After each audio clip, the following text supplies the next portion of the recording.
Est-il possible à un être humain de voir Dieu? Écoutons ce que Jésus dit à ce sujet. Je vous ai dit ces choses en parabole. L'heure vient où je vous parlerai ouvertement du Père. Car j'ai encore beaucoup de choses à vous dire, mais vous ne pouvez pas les supporter maintenant. Quand le Consolateur sera venu, l'Esprit de vérité, il vous conduira dans toute la vérité, car il ne parlera pas de lui-même, mais il dira tout ce qu'il a entendu, et il vous annoncera les choses à venir. Mais comme il est écrit, ce sont les choses que l'œil n'a point vues, que l'oreille n'a point entendues, et qui ne sont point montées au cœur de l'homme, des choses que Dieu a préparées pour ceux qui l'aiment. Dieu nous a révélé par l'Esprit, car l'Esprit sonde tout, même les profondeurs de Dieu. Car il n'y a rien de caché qui ne doivent être découverts, ni de secrets qui ne doivent être connus et mis à jour. Alors, Dieu c'est qui? Salut à tous, je m'appelle Rosine Gloire, je vous souhaite la bienvenue sur ma chaîne. Aujourd'hui, nous allons répondre à la question que se posent plusieurs personnes de savoir qui est Dieu. Et c'est dans la Bible que j'appelle l'encyclopédie spirituelle que nous allons trouver la réponse à cette question.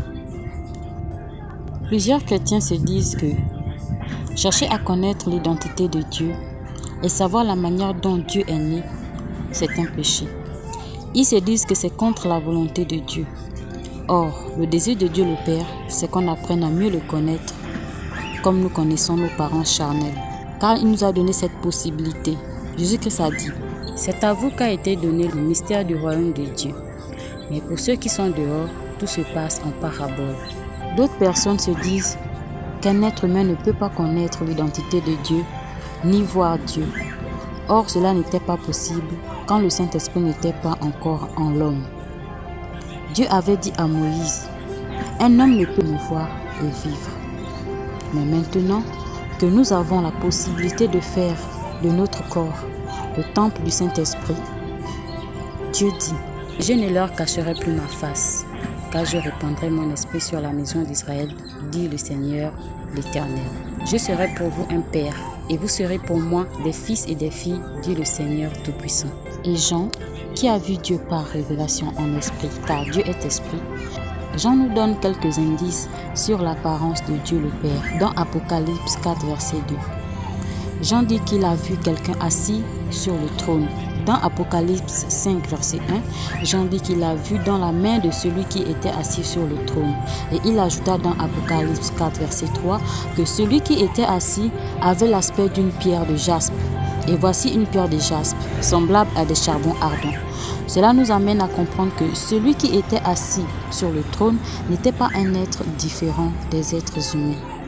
Car Jean dit quelqu'un, au lieu d'un être vivant, comme lorsqu'il décrit les anges. Et nous savons que ces êtres vivants, ce sont des anges parce qu'il dit qu'ils ont des ailes. Apocalypse 4, versets 8 à 10. Donc cela veut dire que celui qui est assis sur le trône a une forme humaine, car il a des mains, mais il a l'apparence des charbons ardents.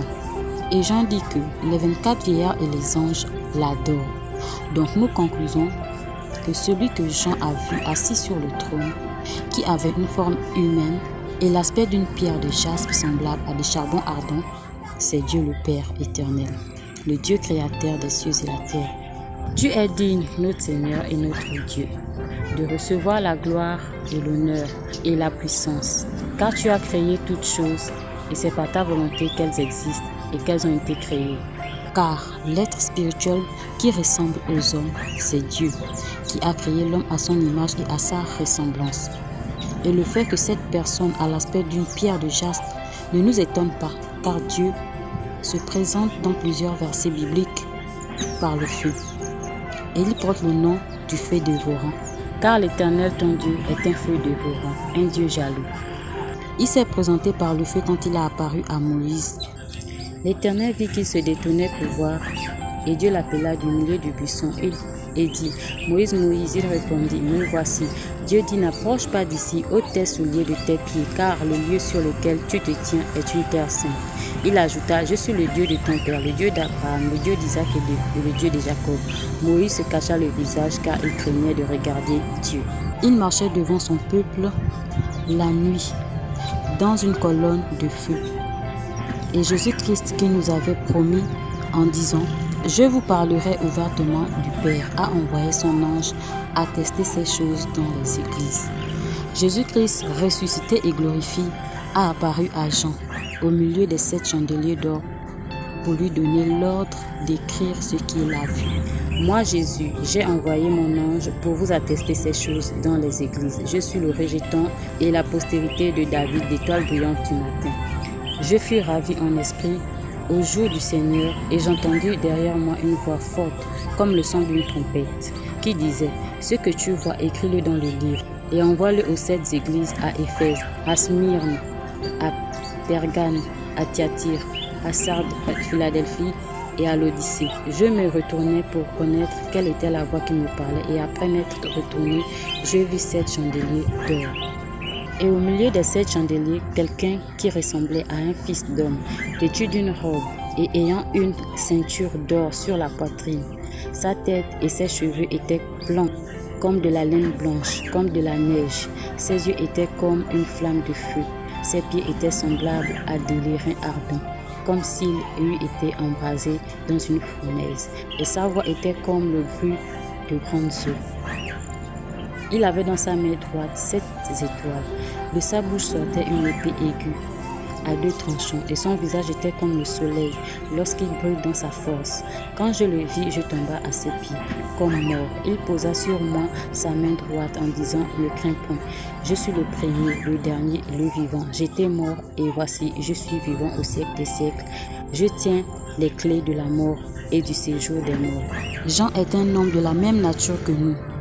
Donc, si Jésus a apparu à Jean, c'est qu'il est vivant et qu'il est toujours le prophète des temps, car c'est lui qui nous révèle les mystères cachés par la volonté de Dieu, comme le dit Daniel. Daniel prit la parole et dit « Béni soit le nom de Dieu, l'éternité en éternité. À lui appartient la sagesse et la force. C'est lui qui change les temps en circonstances, qui renverse et qui établit les rois, qui donne la sagesse aux sages et la science à ceux qui ont l'intelligence. Il révèle ce qui est profond et caché. Il connaît ce qui est dans les ténèbres et la lumière demeure avec lui. » C'est tout pour aujourd'hui. Je vous dis à bientôt pour une nouvelle vidéo.